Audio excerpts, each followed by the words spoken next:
No special treatment.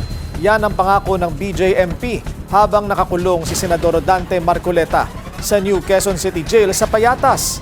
Narito ang agenda report ni Joan Manalo.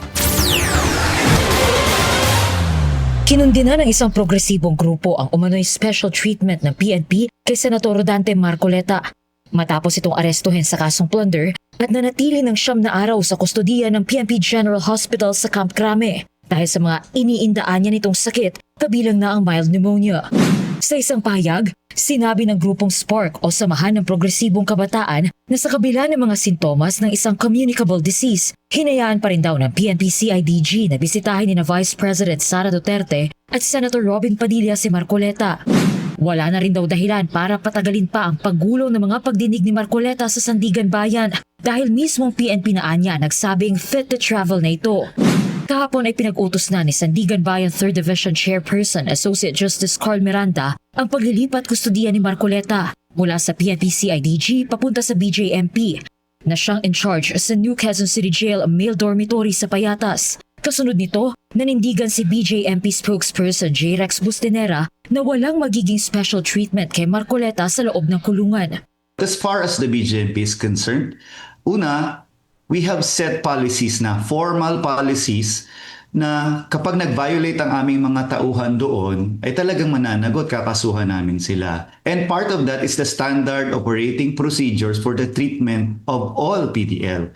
And if there are any reports or allegations, kami welcome, pwede po kayo pumunta mismo dito sa aming headquarters para magbigay ng ebidensya o magreklamo at iimbestigahan namin yan at paparusahan namin.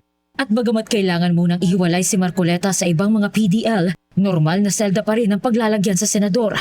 Mas malapit lang daw ito sa infirmary dahil classified si Marcoleta bilang person with comorbidities. So I would like to emphasize na it's still a holding cell. It's a cell. Selda rin po siya and together with other PDL na may mga sakit. Pero hindi po siya hinahalo kasi of course ayaw din naman natin makompromise ang sakit. Tanging pamilya, legal counsel at mga doktor lang din ni Marcoleta ang maaaring bumisita sa kanya sa kulungan. Personal ring in-inspeksyon ni Miranda at ng iba pang mahestrado ng Sandigan Bayan 3rd Division ang jail facility kung saan sinamahan silang mag-ikot ni Jail Superintendent Maria Lourdes Pasion. Dito ay pinakita ang magiging pansamantalang kulungan ni Marcoleta habang sasailalim ito sa isang linggong isolation dahil kagagaling lamang na senador mula sa mild pneumonia. Ililipat din si Marcoleta kasama ang general population pagkatapos ng isang linggong isolation ayon sa BJMP. They found it sufficient enough.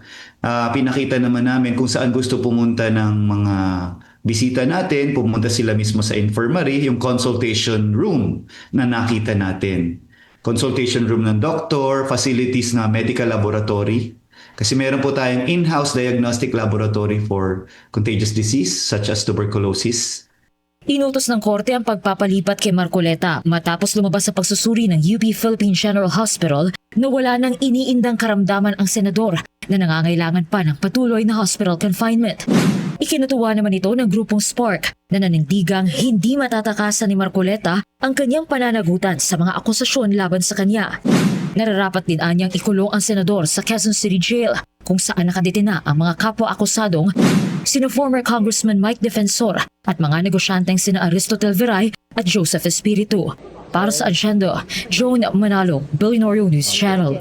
Manatiling nakatutok sa Billionaire News Channel. Sumubaybay sa aming social media accounts at mag-subscribe sa aming YouTube channel para sa mga eksklusibong balita at storya.